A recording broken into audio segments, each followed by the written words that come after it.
máš pocit zo zápasu? Veľmi dobrý. Trošku nám darilo, dakedy sme to pokašľali, ale v pohode. Trénoval si aj nejako dopredu? Trénovali sme s učiteľmi, tak na telesnej a tak asi všetko. Aký máš cieľ? Len sa zabaviť alebo aj vyhrať? Zabaviť, zúčastniť sa, ako sa podarí, to tak bude.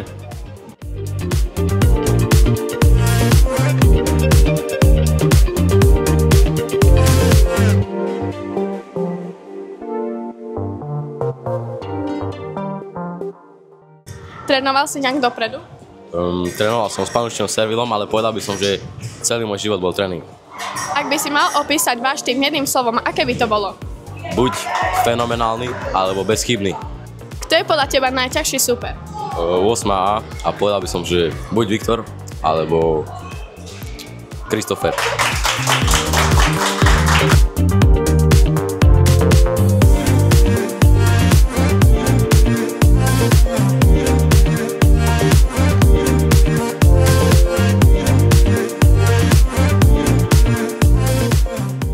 Trénoval si nejak dopredu?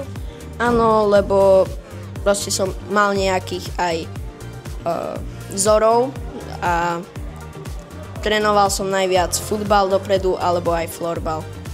Aký máš cieľ? Prišiel si sa len zabaviť alebo aj vyhrať? Prv zabaviť, ale by som chcel aj nejaké zápasy kľudne vyhrať, ale najviac by som sa zabavil. Kto je podľa teba najťažší super? Podľa mňa zo 6-takou 6B a s 5-takou 5C. Aký máš pocit zo zápasu? Veľmi dobrý, pretože zatiaľ remizujeme so 6-takmi. Aký máš cieľ? Prišiel si sa len zabaviť alebo aj vyhrať? Jasné, že vyhrať. Kto je podľa teba najťažší super? 6B.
Čo podľa vás takéto športové akcie dávajú žiakom?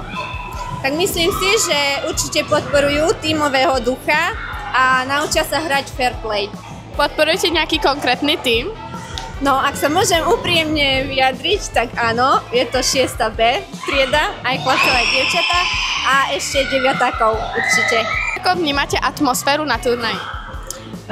Atmosféra je veľmi dobrá a plná energie.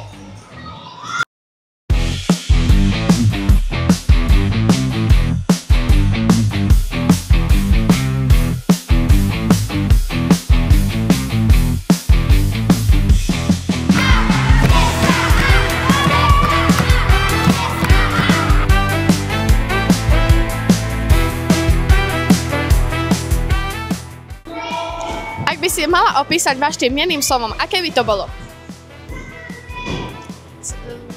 Spolupráca. Aký má cieľ? Prišla si sa zabaviť alebo aj vyhrať? Tak prišli sme sa zabaviť, ale nevadilo by, kebyže sme vyhrali. Kto je podľa teba najťažší super? Jednoznačne 8B dvojičky.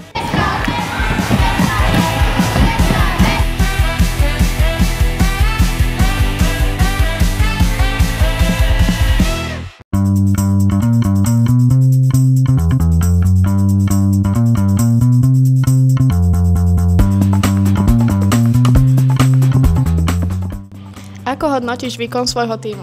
Tak mohli by sme byť lepšie, niečo tam treba zlepšiť a Ako myslím, že aj tá spolupráca bola menej a ešte tie prihrávky. No. Ako sa ti darilo motivovať spoluhráčky? Tak celkom dobre, no ale neviem, či ich to povzbudilo, tak dúfam, že hej. Čo by ste urobili na budúce inak? Že by som išla viacej naplno, ako som išla predtým. Že podľa mňa by sme zmenili taktiku a viacej by sme si prihrávali a viacej strieľali na bránku. Čo bolo pre vás najťažšie v zápasoch? Podľa mňa proti komu sme hrali, lebo dosť náročné týmy tam boli a mali sme čo robiť. Proti starším to bolo troška tak ťažšie, ako proti deviatakom to bolo ľahšie, ako nešli tak naplno, tak silno proti nám.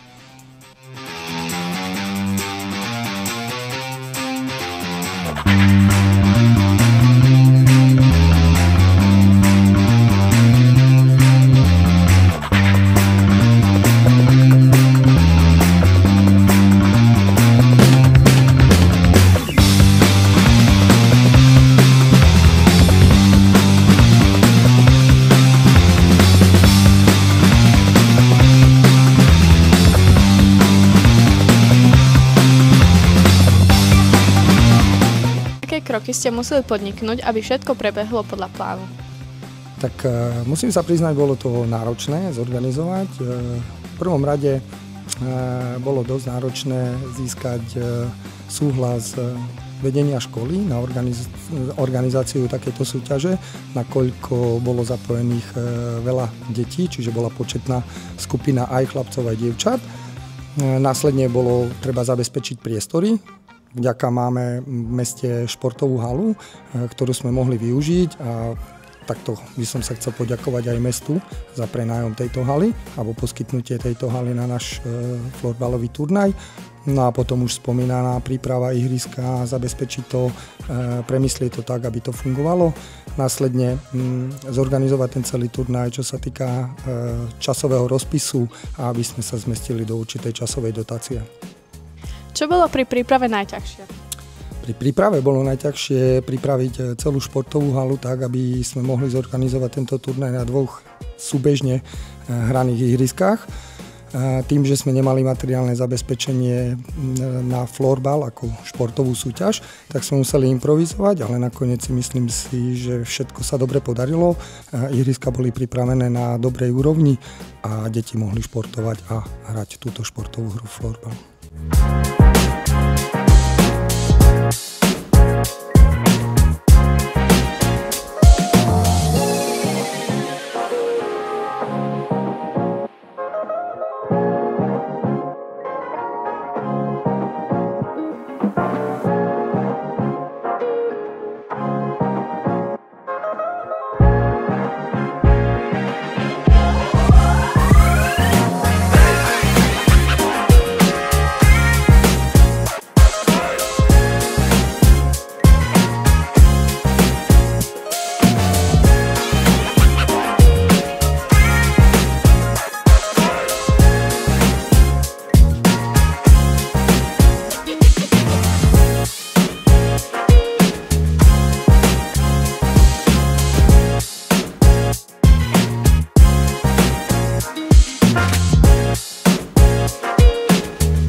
na na na na na na.